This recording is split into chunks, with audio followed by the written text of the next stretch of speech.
امام زین العابدین رضی اللہ تعالیٰ عنہ کو غسل دیا گیا نا، تو آپ کے مبارک کندھوں پر جو نشانات پڑے تھے، تو جب آپ کے بیٹے سے پوچھا گیا کہ یہ نشان کس چیز کے ہیں، تو انہوں نے بتایا کہ میرے والد گرامی رات کی تاریکی میں غریبوں کے گھروں میں، بیواؤں کے گھروں میں، مدینے کے مساکین کے گھروں میں اپنے کندھوں پہ راشن اٹھا کے لے جاتے تھے اور ان کے گھر میں چھوڑ کے آتے تھے، کسی کو کانوں کان خبر بھی نہیں ہونے دیتے تھے۔ یہ ہے حضرت امام زین العابدین رضی اللہ تعالیٰ عنہ۔ یہ تو آپ ہے نا، آپ کے والد گرامی کو پڑھیے گا۔ حضرت امام حسین رضی اللہ تعالیٰ عنہ کے بارے میں آتا ہے کہ جب کربلا میں یہ واقعہ پیش آیا نا، تو کسی یزیدی نے حضرت امام زین العابدین سے پوچھا کہ کربلا میں ہم نے آپ کے بابا کو شہید کیا، یہ ہم مانتے ہیں، لیکن ہم نے آپ کے بابا کو رسیوں سے نہیں جکڑا تھا، ہم نے دیکھا کہ ان کے کندھوں پر رسیوں کے نشان تھے، اور یہ نشان کس چیز کے تھے؟ تو امام زین العابدین رضی اللہ تعالیٰ عنہ رونے لگے۔ آپ فرماتے میرے بابا مدینہ کے مساکین یتیموں کے گھروں میں رات کی تاریکی میں راشن بھیجا کرتے تھے، تو یہ نشان ان کے لگے ہوئے ہیں۔ یہ تو امام حسین ہے نا، اور میرے حسین کے بابا کی زندگی کو پڑھیے گا، وہ کتنے سخی تھے۔ بیٹے بیمار ہوئے تو آپ نے 3 روزوں کی منت مانی کہ میرے بچے شفا یاب ہوں گے تو میں 3 روزے رکھوں گا۔ تو اللہ نے جبریل علیہ السلام کو بشکل انسانی امتحان کے لیے بھیج دیا۔ کھانا سامنے ہے اور افطار کا وقت قریب ہے، تو باہر کسی نے دستک دی، میں قیدی ہوں، مجھے کھانا دیجئے۔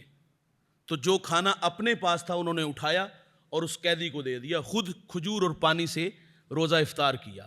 اگلا دن ہوا تو دوسرا آیا، کہا میں مسکین ہوں، آپ کے پاس جو کھانا سامنے تھا اٹھایا اس مسکین کو دے دیا۔ ایک دن پھر یتیم آیا، کہا میں یتیم ہوں، وہ کھانا اٹھایا، تیسرے دن یتیم کو دے دیا۔ خود بھوکے رہے، دوسروں کو کھانا کھلا رہے ہیں۔ یہ دادا کی کیفیت ہے۔ ذرا نانا کو دیکھیے گا۔ میرے کریم آقا صلی اللہ علیہ وسلم حنین کے موقع پر جب مال غنیمت تقسیم ہوا تو حضور کے حصے میں بکریاں آئیں، اور وہ بہت ساری بکریاں تھیں، تو ایک شخص نے سوال کیا تو حضور نے وہ بکریاں اس کو عطا کر دی، اور میرے نبی پہ ساری زندگی زکوٰۃ بھی فرض نہیں ہوئی۔ اس کی وجہ یہ تھی کہ حضور کے پاس جو کچھ ہوتا تھا اس کو اللہ کی راہ میں خیرات کر دیا کرتے تھے۔ یہ سخیوں کا گھرانہ ہے، نانا سخی، دادا سخی، باپ سخی، گھر کی جو خواتین ہیں وہ بھی سخی۔ یہاں سخاوت ہے، عطا کرنے والے ہیں۔ یہ انہوں نے کہاں سے سیکھا تھا؟ یہ تربیت کہاں سے لی تھی؟ یہ انہوں نے گھر کی 4 دیواری سے تربیت حاصل کی۔ ہم اپنے معاشرے میں دیکھتے ہیں لوگوں کے پاس بڑا پیسہ ہوتا ہے، اور لوگ بعض فخر سے بھی بتاتے ہیں کہ ہر شہر میں ہمارے کاروبار، ہر شہر میں ہمارے اپنے گھر، دولت اتنی کہ ہم اسے شمار بھی نہیں کر سکتے۔ لیکن ستم یہ ہے کہ بعض لوگ ہم نے ایسے بھی دیکھے، حالانکہ 30% حکم ہے اپنی ذات پہ خرچ کرنے کا، یہ 3% بھی نہیں لگاتے۔ جو اپنی ذات پہ خرچ نہیں کرتے وہ اپنے ہمسائے پہ کریں گے، وہ اپنے بھائی پہ کریں گے، وہ اپنے رشتہ داروں پہ کریں گے۔ تو سخیوں سے یہ دنیا کا وجود قائم ہے۔ میرے رسول نے فرمایا سخی اللہ کے بھی قریب ہوتا ہے، اس کے بندوں کے بھی قریب ہوتا ہے، اس کی جنت کے بھی قریب ہوتا ہے۔ لیکن یہاں سخاوت کیا؟ یہاں تو معذرت سے کہوں گا، جو زکوٰۃ فرض ہے نا، لوگ تو زکوٰۃ بھی پوری نہیں دیتے، اور جو زکوٰۃ تھوڑی بہت ہی دیتے ہیں وہ بھی بڑا دین کر کے دیتے ہیں کہ ہم فلاں کی ضروریات کو پوری، وہ کسی میں کوئی احسان نہیں۔ اگر کوئی زکوٰۃ اپنی دیتا ہے تو وہ اللہ کا شکر ادا کرے کہ میرا فرض ادا ہو گیا۔ اگر زکوٰۃ لینے والا انکار کر دے کہ میں زکوٰۃ نہیں لوں گا، اس کی مرضی، گناہ گار نہیں کہلائے گا کہ اس نے زکوٰۃ کیوں نہیں لی۔ جس پہ زکوٰۃ فرض ہے اگر وہ زکوٰۃ نہیں دے گا تو گناہ گار ہوگا۔ تو ایک شخص اس پر اگر 10 لاکھ زکوٰۃ فرض ہے تو اس سے اوپر جو وہ پیسے خرچ کرے گا وہ اس کی سخاوت ہوگی۔ باقی وہ اگر کہے کہ میں 10 لاکھ اپنے ملازموں کو دیتا ہوں، ان کی خدمت کرتا ہوں، کوئی اس میں احسان نہیں کر رہا۔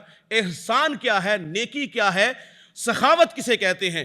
بھائی جان، سخاوت یہ ہے کہ آپ اپنی زکوٰۃ سے اوپر جو خرچ کرتے ہو وہ اس حساب سے آپ سخی ہوگے، اور وہ تو بھائی جان گھر بار کا مال جو ہے وہ لوگوں پہ خرچ کر دیتے ہیں۔ امام حسین کو پڑھیے گا، حضرت اسامہ سے ملنے آئے، آخری وقت تھا، کہا 60,000 درہم میرے پہ قرض ہے اور میرا آخری وقت ہے۔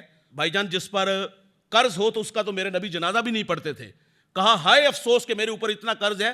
تو حضرت امام حسین رضی اللہ تعالیٰ عنہ نے اسی وقت خادم کو حکم دیا اور 60,000 درہم جو ہے آپ کا قرض ادار دیا گیا۔ یہ ہے سخی، یہ سخیوں کا گھرانہ تھا۔